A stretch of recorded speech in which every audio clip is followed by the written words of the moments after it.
जय माता दी भाई और बहनों, स्वागत है आपका आज के नए वीडियो में। तो सभी भाई बहनों लोगों से सभी जो लोग वीडियो देख रहे हैं सबको हाथ जोड़ के नवरात्रि की हार्दिक शुभकामनाएं। आज नवरात्रि स्टार्ट हुआ है तो आप लोग जो है ये प्रश्न देखना भी स्टार्ट कर रहे हैं। तो चलिए इसको सॉल्व करते हैं। तो दिया क्या है, हम लोगों को इंटीग्रेशन या समाकलन बोल सकते हैं करने के लिए दिया गया है। कॉस एक्स दिया गया है ऊपर, और नीचे क्या है साइन 1 - sin x, और इंटू में 2 - sin x दिया गया है। तो अब इसका इंटीग्रेशन करने के लिए हमको संकेत दिया गया है साइन एक्स बराबर टी लीजिए। तो अगर जो हम साइन एक्स बराबर टी लेंगे तो चलिए सॉल्व करते हैं। अब इसको उस में टी मानिए, जब अब यहाँ पे कॉस एक्स अपॉन में 1 - sin x को टी मान लीजिए, या फिर पहले इसको क्या करेंगे, पहले इसको टी मानिए। साइन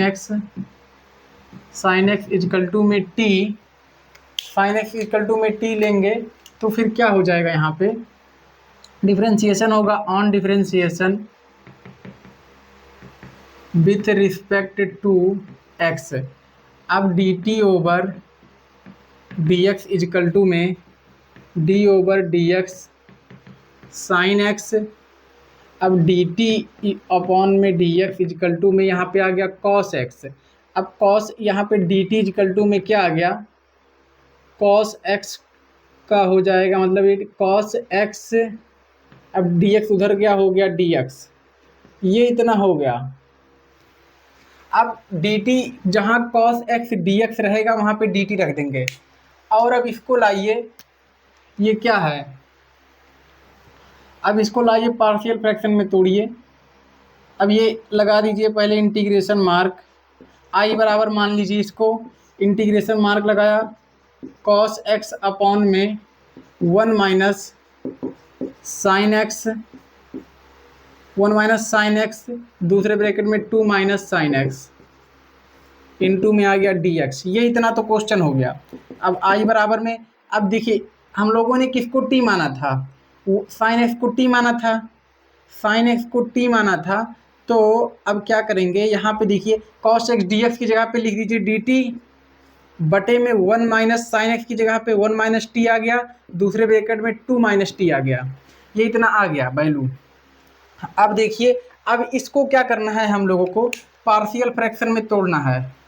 अब इसको आंशिक भिन्न में तोड़ने पर, आंशिक भिन्न में तोड़ने पर, अब इसको आंशिक भिन्न में तोड़ेंगे तो क्या हो जाएगा, 1 अपॉन में 1 - t, दूसरे ब्रैकेट में 2 - t, बराबर में a अपॉन में 1 - t, दूसरे ब्रैकेट में b अपॉन में 2 - t। ये इतना हो गया। अब देखिए, अब इसका एलसीएम ले लीजिए, इधर वाला जैसे है वैसे उतार दीजिए, 1 अपॉन में 1 - t 2 - t इक्वल टू में, अब देखिए एक एलसीएम लेंगे तो बटे में क्या आएगा 1 - t, दूसरे ब्रैकेट में 2 - t, गुणे में आ जाएगा, इधर प्लस में था। अब ये तिरछा गुणा करा दीजिए, a के साथ में 2 - t प्लस में b के गुणे में 1 - t, 1 - t। अब देखिए हर समान है, इन दोनों का देखिए हर समान है, तो क्या करेंगे, दोनों का हर समान है, इसको काट दीजिए। तो बचा क्या, यहाँ पे बचा खाली खाली 1 इजकल टू में a इंटू में 2 - t प्लस में b इंटू में 1 - t। ये इतना बचा। अब इसको मान लीजिए समीकरण नंबर 2, समीकरण नंबर 2। अब समीकरण 2 से, अब बाकी काम होगा समीकरण 2 से, समीकरण 2 से, समीकरण 2 से। अब देखिए a के बटे में क्या है, a के बटे में 1 - t, क्या लिखेंगे, जब 1 - t इजकल टू में 0, तो t इजकल टू में 1 - t है, तो t इजकल टू में क्या है, t इजकल टू में आ जाएगा -t इजकल टू में -1 आएगा, t इजकल टू में 1, t इजकल टू में 1 आएगा। अब यही t t इजिकल टू 1 समीकरण 2 में रख दीजिए। t इजिकल टू में 1 जब समीकरण 2 में रखेंगे, ये समीकरण 2 है, तो 1 इजिकल टू में जहाँ जहाँ t है तो यहाँ पे 1 रखेंगे, a इंटू 2 माइनस 1 प्लस में, अब यहाँ पे 1 रखेंगे तो ये पूरी वैल्यू 0 हो जाएगी, तो रखते ही नहीं है, पहले ही पता चल गया। आप लोग रख के चेक कर लीजिएगा, आप लोगों को करना पड़ेगा, हम डायरेक्ट कर देते हैं, या फिर चलिए कर ही देते हैं। प्लस में क्या है, b इंटू में 1 माइनस 1, बचा क्या यहाँ पे a 1, ये पूरी वैल्यू 0 हो जाएगी, प्लस 0 इसी जो से लिख नहीं रहे हैं। a बराबर में क्या आ गया, 1 आ गया, a बराबर में 1 आ गया। अब b की वैल्यू निकालने के लिए क्या करेंगे, b के बट्टे वाले को 0 के बराबर लीजिए। जब 2 माइनस t इजिकल टू में 0, तब t बराबर में 2 कहाँ रखना है, समीकरण 2 में। समीकरण 2 में t बराबर 2 रखेंगे, a इजिकल टू में a 2 माइनस 2 प्लस में b इंटू में समीकरण 2, यही तो है, यही है समीकरण 2, यहीं पे t रखिए, t की जगह पे 2 रखिए, ये हो गया 1 माइनस टी। अब देखिए ये हो गया a, अब देखिए ये पूरी वैल्यू a वाली 0 हो गई, प्लस में b की जगह पे क्या आ गया, t की जगह पे क्या रखेंगे 2, तो ये हो गया माइनस 1b, तो डायरेक्ट हो गया b, ये ख़त्म कर दीजिए, b को थोड़ा इधर लिख दीजिए, तो b बराबर में क्या आ गया, -1 आ गया, a बराबर में 1, b बराबर में -1। अब ए बी की वैल्यू निकल गई, ए बी की वैल्यू जब निकल गई है तो हम लोगों को करना क्या है, अब समीकरण 1 का, समीकरण 2 इसको माना था, समीकरण 1 कहाँ है, ये है समीकरण नंबर 1, इक्वेशन फर्स्ट ये है। अब समीकरण 1 का इंटीग्रेशन करेंगे, तो देखिए i बराबर, ये जो वैल्यू है i के बराबर आ चुकी है। अगर जो यहाँ पे इंटीग्रेशन मार्क लगाएंगे, यहाँ पे dx आएगा या फिर dt आएगा, तो ये देखिए i के बराबर आ गया, तो समीकरण 1 का जो है ये पार्ट i के बराबर आ गया। तो क्या करेंगे, समाकलन जब करेंगे तो यहाँ पे समाकलन चिन्ह लगाया, ये i, ये दोनों वैल्यू बराबर हो जाएंगी, i के बराबर आ गया, तो इसको डायरेक्ट लिख देते हैं i इक्वल टू में, और ऊपर क्या लिखेंगे, समीकरण 2 1 का समाकलन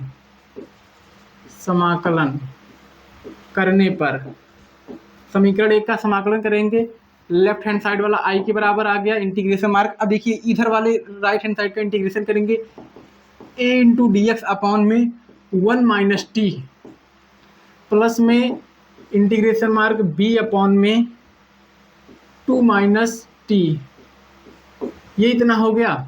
अब इंटीग्रेशन करिए, i इजिकल टू में i को छोड़ दीजिए, आएगा इंटीग्रेशन करने पे a log 1 minus T plus में b log 2 माइनस टी। अब 2 माइनस टी प्लस में आ गया c। अब क्या करेंगे, यहाँ तक वीडियो देख लिया तो प्लीज़ सभी से हाथ जोड़ के रिक्वेस्ट है, वीडियो को लाइक कर दीजिए, चैनल को सब्सक्राइब कर सकते हैं आने वाली वीडियो को देखने के लिए, और मतलब कि आप लोग जो है शेयर भी कर सकते हैं, एक कमेंट कर सकते हैं, आपका कुछ जाएगा नहीं। तो ये हो गया। अब देखिए put the value of a and b का वैल्यू रखिए, ए बी का वैल्यू रखेंगे तो क्या हो जाएगा, ए की वैल्यू क्या है, ए की वैल्यू 1 है, तो 1 रखेंगे तो लॉग वैसे सेम रहेगा 1 माइनस टी, प्लस में b की वैल्यू जब रखेंगे तो b की वैल्यू -1 है, तो ये -1 हो जाएगा, ये माइनस में वैल्यू हो जाएगी, ये पूरी log 2 माइनस टी प्लस में c। अब यहाँ पे अगर जो हम लोग देख रहे हैं किसकी वैल्यू रखेंगे, t की वैल्यू रखेंगे, t की वैल्यू रखेंगे, लेकिन तो आप लोग यहाँ पे एक चीज़ देख पा रहे होंगे कि यहाँ पे देखिए x का गुणांक, यहाँ पे x होता है या t होता है या y होता है या मतलब जो भी है, तो x का गुणांक क्या है, माइनस में है, तो आगे माइनस आएगा, क्या आएगा, आगे माइनस आएगा, आगे जो है t, ये जो यहाँ पे x होता, माइनस का x होता है या माइनस का जो भी है, यहाँ पे t जो है माइनस में है, तो इसको क्या करना है, माइनस लाना है, x का गुणांक जो है माइनस में नहीं होना चाहिए, तो ये हो जाएगा माइनस log 1 माइनस टी एक मिनट देखिए यहाँ पे प्लस में आया है क्या आंसर में,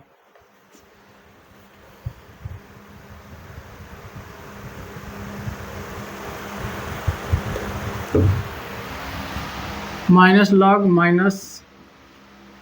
लॉग ये हो जाएगा प्लस में log 2 माइनस टी प्लस में सी। अब देखिए यहाँ पे भी यक्स का गुणांक जो है माइनस में था, इसी वजह से आगे माइनस फिर से लाना, तो माइनस माइनस हो गया प्लस। अब इसको सही करिए, अब ये प्लस वाले को आगे ले आइए, log 2 माइनस टी आगे आ गया, ये वाला जो है पार्ट पीछे ले जाइए, minus log 1 minus T plus में सी, ये वाला पार्ट इधर आ गया। अब यहाँ पे देखिए क्या है, अब देखिए log x minus log y का फार्मूला लगा दीजिए, तो ये हो गया log x की जगह पे क्या है 2 माइनस टी है, 2 माइनस टी अपॉन में क्या है y की जगह पे क्या है 1 माइनस टी, ये पूरा आ गया ब्रैकेट में, प्लस में आया सी। अब t की वैल्यू रखनी है, खाली t की वैल्यू रखनी है, तो अब क्या करेंगे, पुट द वैल्यू ऑफ, किसकी वैल्यू रखेंगे, put the value of T की वैल्यू रखिए, टी की वैल्यू जब रखेंगे तो ये हो जाएगा log 2 माइनस टी की वैल्यू क्या है, टी की वैल्यू है, हमने टी किसको माना साइन एक्स को, 2 माइनस साइन एक्स अपॉन में 1 माइनस साइन एक्स, और यहाँ पे आ गया प्लस में सी। यही हो गया आंसर जहाँ तक हम लोगों को सॉल्व करना था। बाकी यहाँ तक किसी को कोई दिक्कत परेशानी हुई हो तो कमेंट कर सकते हैं, बता सकते हैं। मिलते हैं सभी भाई बहनों लोग से इसके अगले प्रश्न के सलूशन के साथ। तब तक के लिए आप लोग 1 सेकंड लगेगा, लाइक शेयर कमेंट कर दीजिए। मिलते हैं नेक्स्ट वीडियो, तब तक के लिए जय माता दी, जय माँ सरस्वती।